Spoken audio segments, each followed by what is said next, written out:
आप सभी का स्वागत करता हूं अपने YouTube चैनल सुरेंद्र सिंह बोरा में। साथियों, बिहार सरकार शिक्षा विभाग के द्वारा दिनांक 7 फरवरी 2025 के संदर्भ में कि बिहार शिक्षा निदेशक प्रारंभिक पंकज कुमार जी की तरफ से एक आदेश पारित होता है।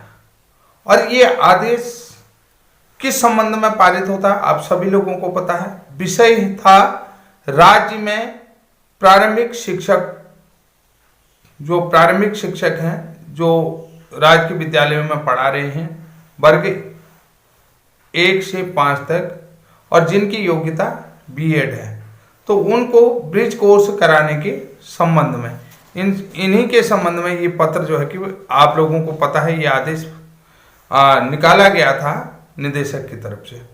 तो मुझे ये समझ में नहीं आता है कि ये आदेश वास्तव में राज्य सरकार खुद से निर्णय ले सकती है या जो है एनसीटी जो है कि इसके लिए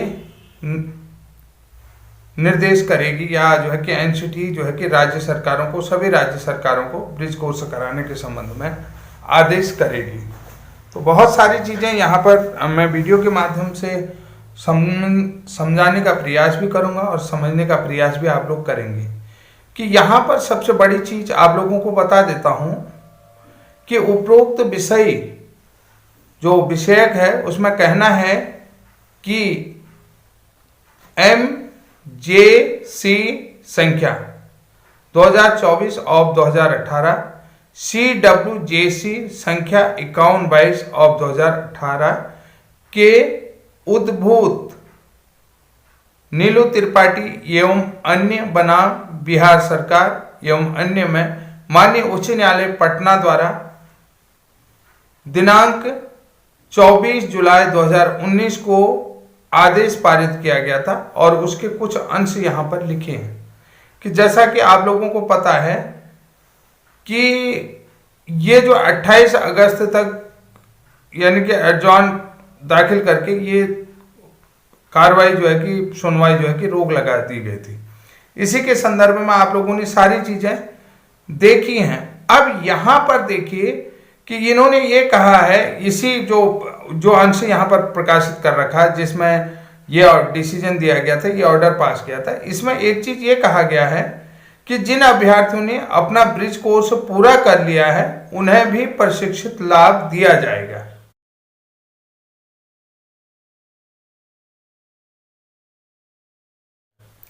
तो मेरे समझ में ये नहीं आ रहा है कि ये किन अभ्यर्थियों के संदर्भ में कह रहा है, क्योंकि ये यहाँ पर लेटर निकालता है, लेटर जो है वो निकालता है 28 जून 2018 के बाद के संदर्भ में, ठीक है 2000। तो अब यहाँ पर ये चीज कहता है कि जिन अभ्यर्थियों ने कि अब यहाँ पर देखिए 28 जून 2018 के एनसीटी के नोटिफिकेशन के आधार पर जितने शिक्षकों की बिहार में बहाली हुई उनके संदर्भ में बात करता है, और पूर्व के संदर्भ में यहाँ पर कोई भी बात नहीं की जाती है। और इसमें यह भी लिखा है कि यानी कि जिन अभ्यर्थियों ने अपना ब्रिज कोर्स पूरा कर लिया उन्हें भी प्रशिक्षित का लाभ दिया जाएगा, यानी कि उनको फिक्सेशन दिया जाएगा। क्योंकि बिहार में एक चीज ऐसा देखना है, चाहे डीएलएड वाला हो या बीएड वाला हो, तो 2 साल तक उन्हें प्रोवेंशन पीरियड में रखा जाता है। प्रिवेंशन पीरियड का मतलब होता है उन्हें एंट्रेंड का ही वेतन दिया जाता है, ट्रेंड वेतन नहीं दिया जाता, फिक्सेशन नहीं दिया जाता। तो यहाँ पर फिक्सेशन के संबंध में भी कह रहा है। लेकिन आप यहाँ पर मैं ये बातें क्यों कह रहा हूं, देखिए आप सभी लोगों को मालूम है यहाँ पर जो है कि 24 कैंडिडेटों की भी संख्या ये दे रहे हैं कि जिनका परिणाम भी आना है अभी एनआईवस के संदर्भ में। अब देखिए एनआईवस का संदर्भ भी यहाँ पर ले रखा है कि ये 2019 का है मैटर, कि जबकि एनआईवस ने जो है कि अपना ब्रिज कोर्स 31 मार्च 2019 में करवा दिया है। तो मतलब मैं ये कहना चाहता हूँ, क्योंकि आप ये सारी चीजें जो संवर्धन कोर्स की बात कर रहे हैं या जो है ब्रिज कोर्स की बात करें, वो सारी चीजें जो है कि सुप्रीम कोर्ट के पारित आदेश के आधार पर एनसीटी के डायरेक्शन पर होगा। समझ रहे हैं कि सुप्रीम कोर्ट से पारित आदेश के अनुसार जो देवेश शर्मा वाला केस है, जिसमें आप सभी लोगों को पता 8 अप्रैल 2024 को ये कहा गया है कि उन्हें 6 महीने का ब्रिज कोर्स करवाया जाएगा, जो 11 अगस्त 2023 से पहले नियुक्त बीएड शिक्षक है उनको हम कवर्ड करते हैं। तो उन्हें जो है कि एनसीटी को यह आदेश दिया था कि आप ऐसा कोर्स डिजाइन करें, ऐसा कोर्स डिजाइन कर सिलेबस बनाएं, उसके बाद जो है उसे जो है कि उस कमेटी के माध्यम से उसको लाए, मंत्रालय में लाए, उसके बाद जो है कि मंत्रालय उसे चेक करेगा, उसके बाद जो है जिन लोगों को आवश्यक रूप से ये प्रशिक्षण करना होगा वो लोग जो है कि अपना उसको करने के लिए रजिस्ट्रेशन प्रोसेस करेंगे, ये चीज़ कहा गया था। तो अब यहाँ पर देखिए, तो ऐसे 24 कैंडिडेट जिनके रिजल्ट भी NIOS के साथ घोषित किया जाएगा फिक्सेशन, ये जो है अंग्रेजी की लाइन आप लोगों को दिख रही है, तो ये किसके संदर्भ में कह सकते हो, और ये जो है कि 7 फरवरी 2025 में कहने का क्या मतलब होता है। अब रही बात कि कुछ ऐसे अभ्यर्थी भी थे जिनका ब्रिज कोर्स पूरा हुआ है बिहार के अंतर्गत। उसमें क्या है कि आप लोगों को बता देता हूं, 2014 की और 2016 में जो बहाली थी उसमें एंट्रेंडों की भी भर्ती आई हुई थी, आप लोगों को मैं बता देता हूं बिहार के अंतर्गत। और उन्होंने जो है कि सरकार ने जो है कि कोर्ट से अनुरोध, ये तमाम चीजें वहां पर हुई थी। तो सभी लोगों को, जैसा कि आप लोगों को मालूम है, तो उन्होंने ये चीज कहा था कि कक्षा 1 से 5 तक पढ़ाने के लिए इंटरमीडिएट क्वालिफिकेशन मांगे थे, और ग्रेजुएशन अभ्यर्थी जो है वो 6 से 8 पढ़ा सकता था। तो ऐसा प्रावधान था, जो ग्रेजुएट थे और जो बीएड थे उन लोगों को भी जो है कि भर्ती हुए होंगे, उसमें एंट्रेंस लिए थे, जिसमें आप लोगों को पता है कि 14 और 16 में जो बहालियां आई थी, तो उसके संदर्भ में तो हुआ था। लेकिन यहाँ पर देखिए, फिर 2017 में ब्रिज कोर्स का प्रावधान है, जो बीएड शिक्षक हैं जो अनट्रेंड की श्रेणी में, तो उन्होंने ब्रिज कोर्स कर लिया होगा। लेकिन यहाँ पर जिन लोगों ने ब्रिज कोर्स करा है उसके संदर्भ में फॉर्मेट में कुछ नहीं दिया है, ये भी आप लोगों को समझना होगा कि भाई आखिर ये लेटर है तो कहता क्या है। ये समझने में ये कंफ्यूजन क्रिएट कर रहा है कि ये 2014-2016 में जो एंट्रेंस टीचरों की बहाली हुई थी, जिन्होंने बाद में जो है कि ब्रिज कोर्स कर लिया, बीएड कर लिया, उनके संदर्भ में ये आदेश पारित हुआ था। किसके संदर्भ, जहां तक है उन्हीं के संदर्भ में पारित हुआ होगा। और जो है कि 2014-16 का यहाँ पर जिक्र किया नहीं है, ये भी एक कंफ्यूजन क्रिएट करता। और दूसरी बात, जिन्होंने ब्रिज कोर्स प्रशिक्षण प्राप्त किया है उनके लिए यहाँ पर कोई फॉर्मेट नहीं बना है, उनका डेटा नहीं मांगा गया है। या फिर दूसरी एक चीज और बता देता हूं कि जो ब्रिज कोर्स प्रशिक्षित अभ्यर्थी लग चुके हैं 28 जून 2018 के एनसीटी के नोटिफिकेशन के बाद, उन लोगों का भी जो है कि वहां फिक्सेशन हो चुका है, यानी कि उन्हें प्रशिक्षित वेतनमान दिया जा रहा है। चयन वेतनमान जो है कि अन्य राज्यों में चयन वेतनमान मिलने लग गया है, उनका जो है कि फिक्सेशन हो चुका है। उनका प्रोवेंशन पीरियड जो है कि कंप्लीट होने के बाद उन्हें जो है फिक्सेशन दे दिया गया है, यानी कि उनको प्रशिक्षित वेतनमान का लाभ मिल रहा है ब्रिज कोर्स प्रशिक्षितों को। अब ये चीज, अगर ब्रिज कोर्स प्रशिक्षित हैं तो उनका डेटा का कोई फॉर्मेट तो बनना चाहिए कि नहीं बनना चाहिए। बहुत सारे लोगों को ये चीजें समझ में नहीं, तो अब इसको क्या कहते हैं, देखिए मेरी समझ में भी नहीं आया ये चीजें।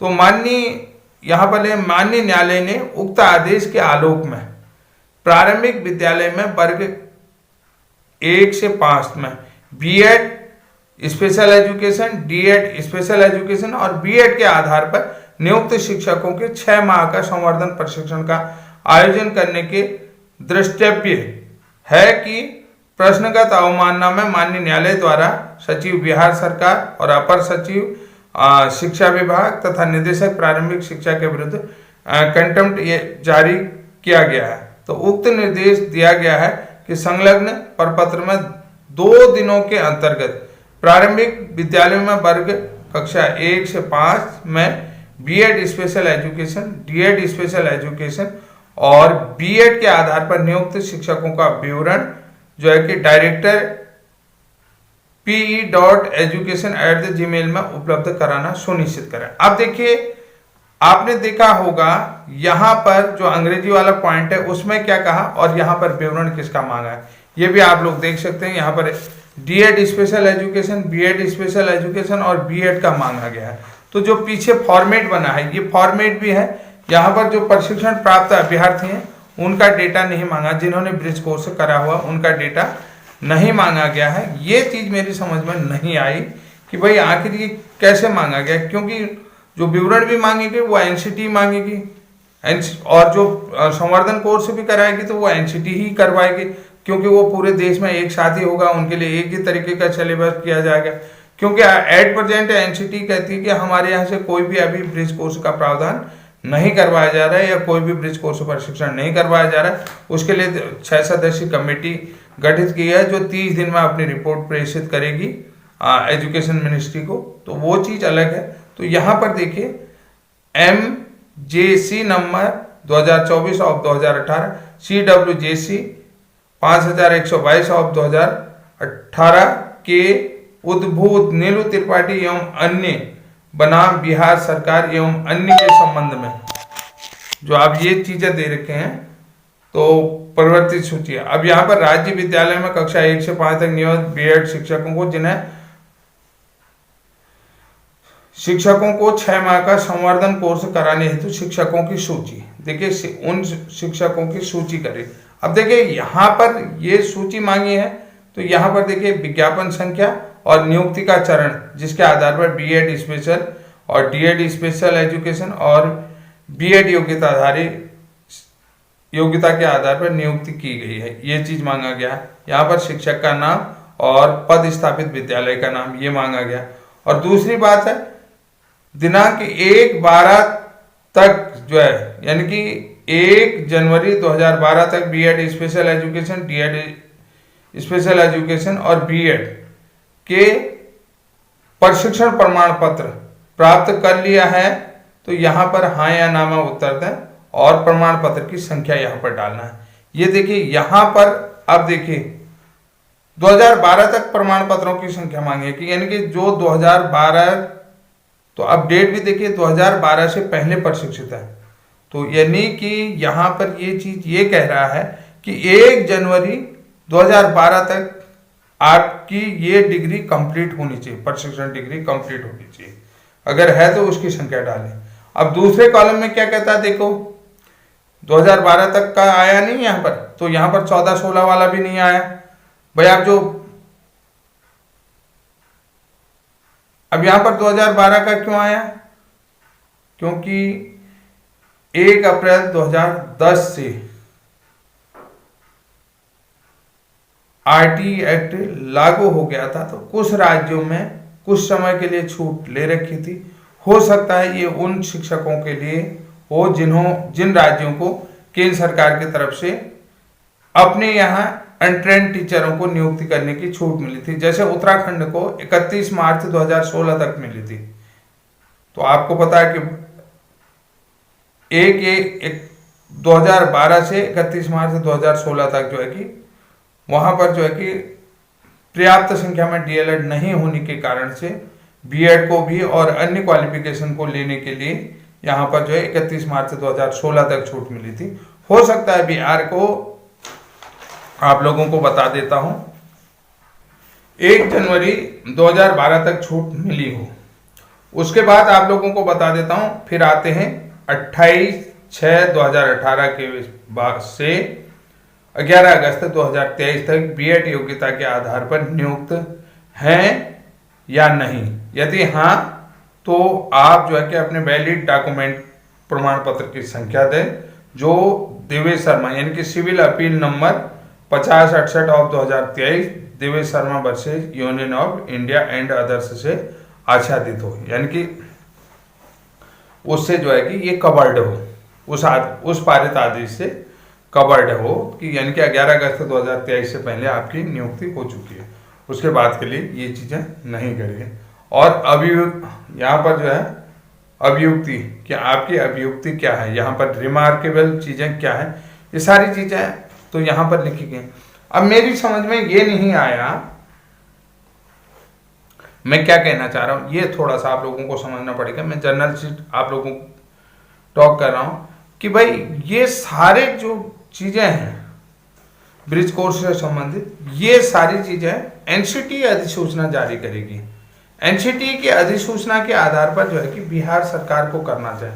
लेकिन अब जो ये बिहार सरकार शिक्षा विभाग डेटा मांग रही है, ये किस आधार पर मांग रही है? और यहां पर जो है कि ये आप लोगों ने देखा कि 24 जुलाई 2019 में पारित कोर्ट के आदेश को भी मेंशन करता है कि जिसमें ये कह रखा है कि जिन लोगों का ब्रिज कोर्स कंप्लीट हुआ है तो उनको क्या है कि प्रशिक्षण का लाभ दिया जाएगा, यानी कि सिलेक्शन ग्रेड ट्रेंड टीचर का लाभ दिया जाएगा, यानी उन्हें चीजें नहीं करनी पड़ेगी। लेकिन जो ये फॉर्मेट बना है, इस फॉर्मेट में जिन्होंने ब्रिज कोर्स प्रशिक्षण जो है 31 मार्च 2019 तक किया है, उसका कोई भी डेटा इन्होंने नहीं मांगा। बाकी आप लोगों को पता है कि सारे प्रमाण पत्रों के आधार पर डेटा मांगा गया है। तो और ये प्रमाण पत्र जो है कि राज्य सरकार की तरफ से मांगा गया। इसमें अपेक्स कोर्ट द्वारा पारित आदेश के अनुसार जो है कि यहाँ पर कुछ भी चीजें नहीं कही गई हैं एनसीटी के संदर्भ में। एनसीटी क्या कह रही है ये चीजें नहीं बताया गया है, और एनसीटी की तरफ से कोई आदेश दिया गया है ऐसा भी इस पत्र में नहीं बताया गया। तो इसलिए जो है कि मैं समझता हूँ कि ये टोटली मुझे लगता है कि कन्फ्यूजन क्रिएट करने वाला है, और क्यों ऐसे शिक्षकों का डेटा मांगा जा रहा है ये मेरे समझ से परे है। आप लोग समझा सकते हैं तो आपके कमेंटों का इंतजार करूंगा कि आखिर है क्या चीज़, मैं खुद नहीं समझ पा रहा हूँ। तो साथियों आज के लिए इतना है, तब तक के लिए जय हिंद, जय उत्तराखंड। और दी गई जानकारी को जरूर समझने का प्रयास करना कि जहां तक है मैंने जो समझा है वो अपने तरफ से आप सभी लोगों को सही जानकारी पहुंचाने का प्रयास किया।